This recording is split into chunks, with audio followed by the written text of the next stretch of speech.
So let's start this lecture with our first topic. The first topic is heating effect of current. Okay.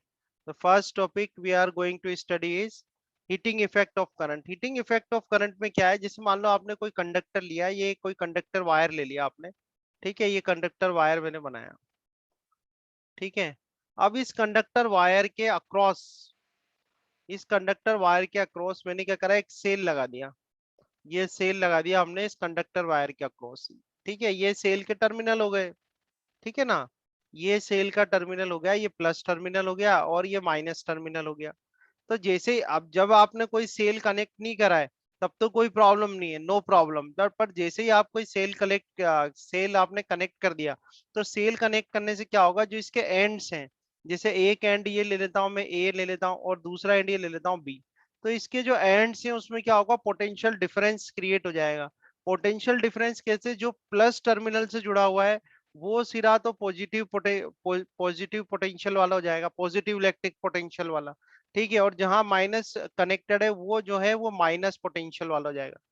ठीक है, यानी यहाँ पर electric potential plus है और यहाँ पर इलेक्ट्रिक पोटेंशियल क्या है, माइनस. तो पोटेंशियल डिफरेंस क्रिएट हो गया. अब पोटेंशियल डिफरेंस क्रिएट होने से क्या होता है, क्या चीज फ्लो होने लगती है, पोटेंशियल डिफरेंस क्रिएट होने से करंट। क्या फ्लो होगा, करंट फ्लो होगा.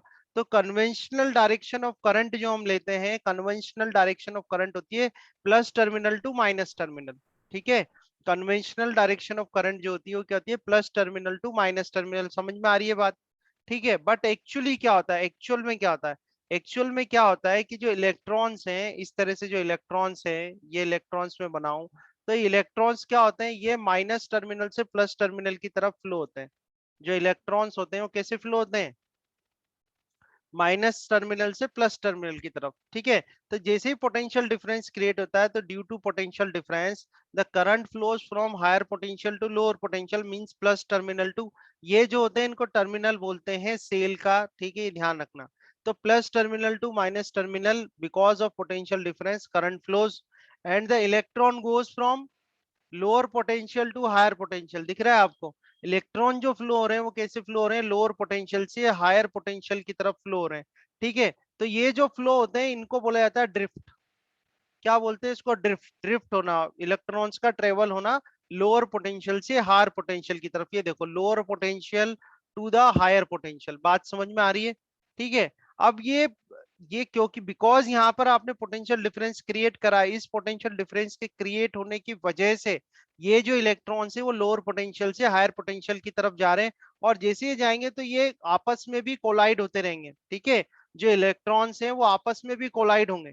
ठीक है, जब ये आपस में, देखो जब भी कोई चीज मोशन करती है तो उसके पास जो एनर्जी होती है, कौन सी एनर्जी होती है, कौन बताएगा.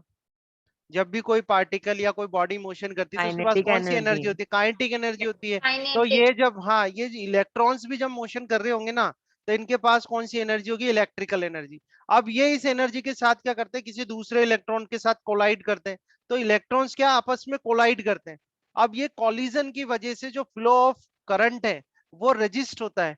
और फ्लो ऑफ करंट जो है वो रजिस्ट होता है, और उसी को हम क्या बोलते हैं, रेजिस्टेंस. समझते हो बात को. Resistance is what, yes sir. Resistance is the, it is the property which resist the flow of resist of current flow of with in the current. Conductor. Conductor के अंदर एक ऐसी प्रॉपर्टी होती है जो करंट को फ्लो करने से रोकती है, रजिस्ट करती है, उसको रेजिस्टेंस कहते हैं. ये रेजिस्टेंस आता कहाँ से, रेजिस्टेंस इसकी वजह से आता है कि जो इलेक्ट्रॉन्स होते हैं ये आपस में क्या करते हैं, कोलाइड करते रहते हैं. तो अब ये आपस में कोलाइड करते हैं. ठीक है, अब कॉलिजन की वजह से क्या होगा, देखो कोलिजन की वजह से क्या होगा, the atoms gain energy and begin to vibrate more vigorously and there from their mean position. ठीक है, तो क्या होंगे, कोलाइड करेंगे, कोलाइड करेंगे तो और ज्यादा वाइब्रेट करेंगे. ठीक है, then the average kinetic energy of atoms of conductor increases. तो कोलाइड करते हैं, कोलाइड करके जैसे मान लो कोई रेस्ट में होगा इलेक्ट्रॉन, एक इलेक्ट्रॉन जाके उससे कोलाइड कर जाएगा तो वो उसको भी मोशन में ला देगा, तो वहां भी एनर्जी ट्रांसफर हो जाएगी. तो कॉन्सेप्ट समझना आप, जनरली आपकी सीबीएसई की बुक में ये एक्सप्लेनेशन नहीं मिलेगा आपको. वो तो डायरेक्ट बता देगा कि भाई हीट प्रोड्यूस जो होती है वो इसके प्रोपोर्शनल होती है, इसके प्रोपोर्शनल होती है. एक्सप्लेनेशन यहाँ पर मिल रहा है आपको, ये एक्सप्लेनेशन है. ठीक है, तो अब जैसे ही पोटेंशियल डिफरेंस क्रिएट हुआ, जो इलेक्ट्रॉन्स है वो लोअर पोटेंशियल से हायर पोटेंशियल की तरफ मूव करेंगे. मूव करेंगे तो एक दूसरे से कोलाइड करेंगे, और कोलाइड करने के बाद क्या होगा, उनकी जो एनर्जी है, काइनेटिक एनर्जी, वो क्या होगी, इंक्रीज होगी. और ये जो काइनेटिक एनर्जी इंक्रीज होगी, इसी वजह से क्या होता है, टेम्परेचर भी इंक्रीज होता है, temperature of the conductor is also increases. ये जो कॉलिजन हो रहा है, कॉलिजन की वजह से इलेक्ट्रिकल एनर्जी इंक्रीज होगी, और उसी वजह से जो कंडक्टर का टेम्परेचर है वो भी इंक्रीज होगा। तो ये सारा जो डिस्कशन मैंने आपको भी यहाँ पर एक्सप्लेन करा है, इससे हम क्या कह सकते हैं, इससे हम ये कह सकते हैं कि, ध्यान से देखना, that the conductor has been heated, thus the flow of current has a heating effect of the conductor. ठीक है, जो फ्लो ऑफ करंट होता है उसमें क्या था, क्योंकि फ्लो ऑफ इलेक्ट्रॉन थोड़ी देखते हो आप तो देखते हो फ्लो ऑफ करंट, जो फ्लो ऑफ इलेक्ट्रॉन है एक्चुअली उसी को तो डिफाइन करते हैं फ्लो ऑफ करंट से। ठीक है, तो अगर if there is a flow of current in any conductor, then there will be a chance that the heat will produced। ठीक है, तो हीट जो प्रोड्यूस होगी वो किसकी वजह से प्रोड्यूस होगी, because of the current flows through the conductor. और दूसरी बात ये भी है, because the potential difference created between the ends of the conductor. ठीक है, the potential difference created at the ends of the conductor. So this is the theory behind the heating effect of the electricity. पहले तो ये theory आपको समझ में आई, अगर theory समझ में आई है तो फिर अगले स्टेप से कि भाई वो फॉर्मूला हम उसका निकालेंगे। ठीक है, वो नेक्स्ट स्टेप है जो कि डायरेक्टली सीबीएसई की बुक्स में दिया हुआ होता है।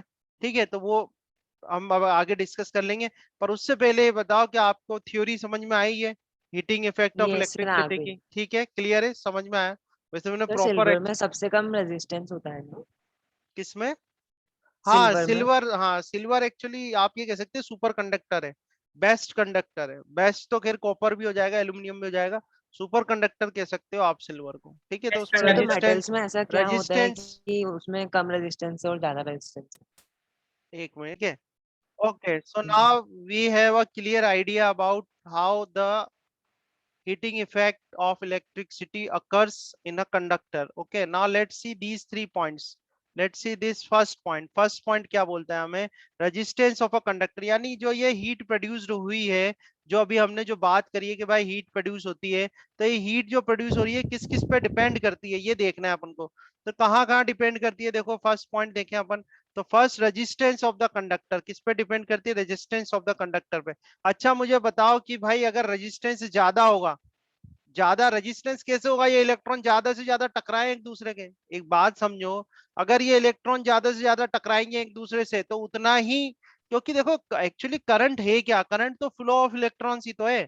समझने की कोशिश करो कितना आसान है कि भाई करंट है क्या, करंट तो फ्लो ऑफ इलेक्ट्रॉन ही है, फ्लो ऑफ चार्ज ही है।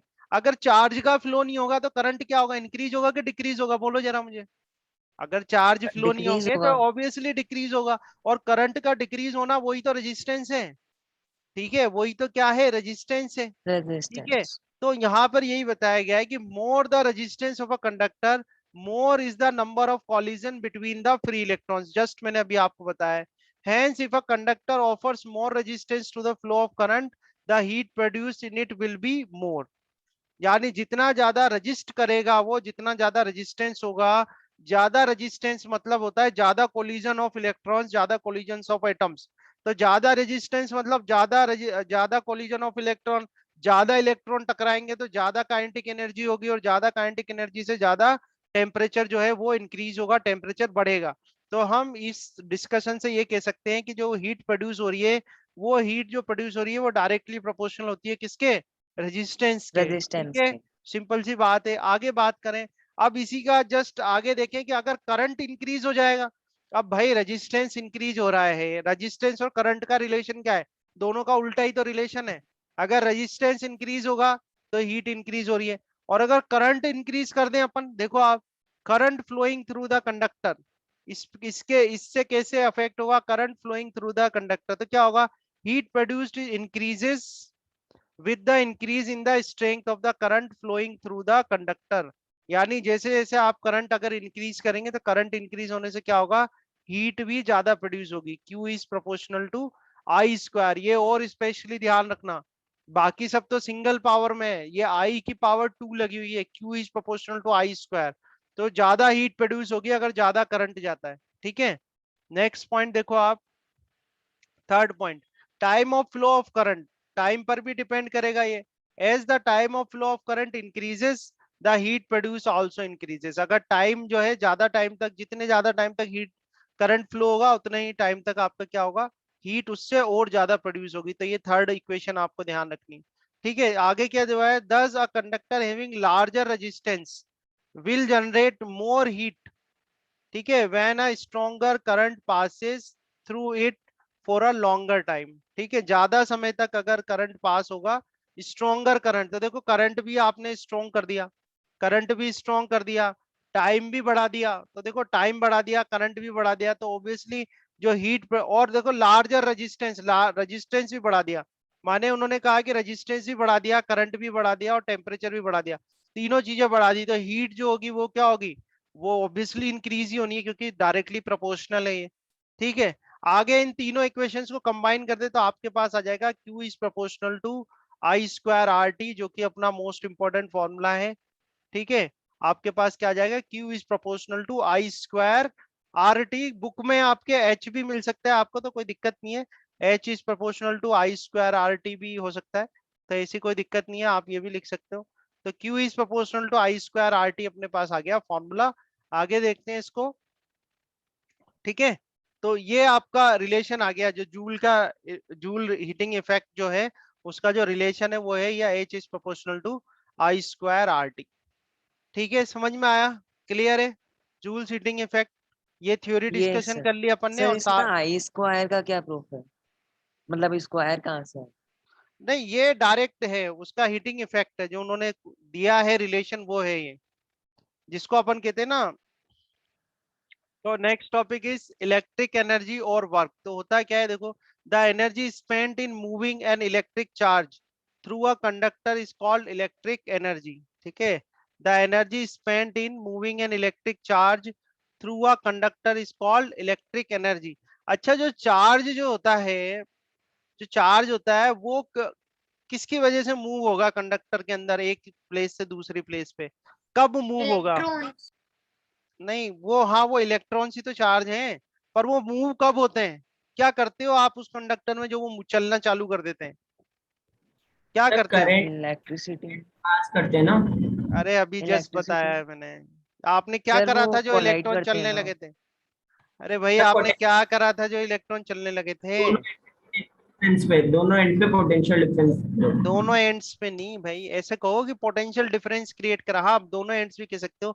At the ends of conductor आपने क्या करा, पोटेंशियल डिफरेंस क्रिएट करा। तो वो जो पोटेंशियल डिफरेंस होता है ना, वो पोटेंशियल डिफरेंस तो V ही होता है। आपने इलेक्ट्रिक पोटेंशियल का फॉर्मूला पढ़ा होगा, V is equal to W by Q. पढ़ा है नहीं पढ़ा? पढ़ा है ना, V is equal to W by Q, ये भूले तो सर। नहीं हो, शुरुआत में ही पढ़ा था। तो इलेक्ट्रिक पोटेंशियल जो होता है वो होता है क्या है, इलेक्ट्रिक पोटेंशियल होता है क्या है, इन्फिनिटी से किसी चार्ज को इलेक्ट्रिक फील्ड में लाने के लिए जो वर्क करना पड़ता है, वो वर्क इलेक्ट्रिक पोटेंशियल कहलाता है। ठीक है ना, तो यानी आप सर्किट की बात करें तो सर्किट में आप जब चार्ज को एक प्लेस से दूसरी प्लेस तक ले जाओगे, ठीक है, तो उसमें जो आपकी एनर्जी खर्च हो रही है, स्पेंट हो रही है, वही क्या कहलाती है, इलेक्ट्रिक एनर्जी कहलाती है। तो the energy spent in moving an electric charge through a conductor is called electric energy. अभी जो मैंने आपको पीछे बताया है, अभी देखना आपके काम आ जाएगा। देखो, this energy is provided by cell which converts chemical energy into electric energy. Just समझ में आ ही गया होगा आपको कि ये जो पोटेंशियल डिफरेंस क्रिएट हुआ है, ये पोटेंशियल डिफरेंस किसकी वजह से क्रिएट हुआ, इस सेल की वजह से। ठीक है, जो पोटेंशियल डिफरेंस क्रिएट हुआ वो किसकी वजह से हुआ, सेल की वजह से। तो ये सेल जो होता है वो आपको पोटेंशियल डिफरेंस क्रिएट करके देता है, और उसी की वजह से जो इलेक्ट्रॉन्स है वो एक प्लेस से दूसरे प्लेस पर जाते हैं। ठीक है, अब सेल में कौन सी एनर्जी किस में चेंज होती है? तो सेल में आप जानते हैं केमिकल एनर्जी किस में चेंज सर होती है, केमिकल एनर्जी। इलेक्ट्रिक एनर्जी में। ठीक है, सेल के एनर्जी से अंदर जो है केमिकल एनर्जी किस में चेंज होती है, इलेक्ट्रिकल एनर्जी में चेंज होती है। ठीक है, अब हम देखते हैं कि ये जो इलेक्ट्रिकल एनर्जी है या ये जो वर्क है, इसका फॉर्मूला निकालते हैं अपन। तो मैंने जस्ट अभी बताया, देखो ये रहा V equal to W by Q. अभी बताया मैंने आपको V इक्वल टू डब्ल्यू का क्यू। देखो, the work done in moving the work done in moving an electric charge through a conductor when some potential difference is applied, ठीक है, when some potential difference is applied at its ends is called electric work। ठीक है, the work done in moving an electric charge through a conductor when some potential difference is applied at its end। मान लो जो potential difference आपने apply करा वो V था, work done W था, और चार्ज क्या था, Q था। तो फॉर्मूला में आता है V इक्वल टू क्या होता है, W बाई Q होता है।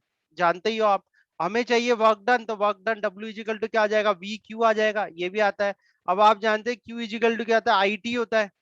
ठीक है ना भाई, पता है ना आई इजिकल टू क्या होता है, I equal to Q by T.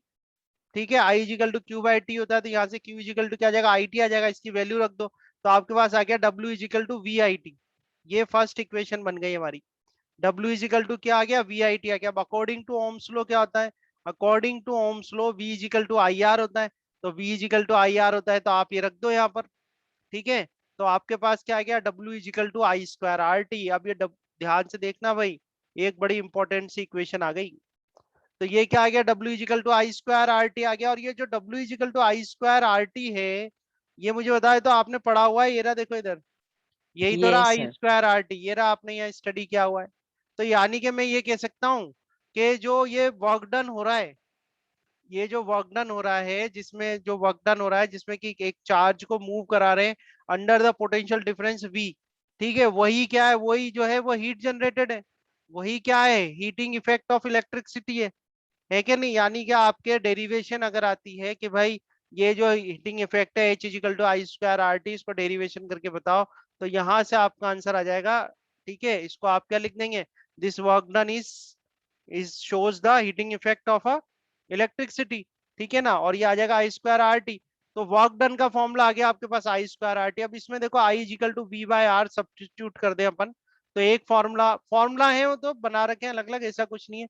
आप रख दो वी स्क्वायर बाय आर रख दो, तो एक फॉर्मूला ये आ जाएगा आपके पास, W is equal to V square by R into T आ जाएगा, एक फॉर्मूला आपका ये बन जाएगा ना। इलेक्ट्रिक वर्क और energy can be expressed as ये सारे फॉर्मूले एक साथ लिख दिए इन्होंने। तो ये है हमारे पास इलेक्ट्रिक एनर्जी का फॉर्मूला। ठीक है, तो V is equal to W by Q से W is equal to V Q आ जाएगा, Q की वैल्यू आई टी रख देना, तो ये वाला फॉर्मूला आ जाएगा। ठीक है, V is equal to I R होता है, तो ये आई स्क्वायर आर टी आ जाएगा, और I is equal to V by R रख देना, तो ये वाला फॉर्मूला आ जाएगा। समझ में आया। सो देखो लास्ट में लिखा, यहाँ पर देखो आप नोटिस करो, लास्ट में लाइन भी दी हुई है, इंपॉर्टेंट है। If the current is flowing through a heating element like heater, the electric energy is converted into the heat energy।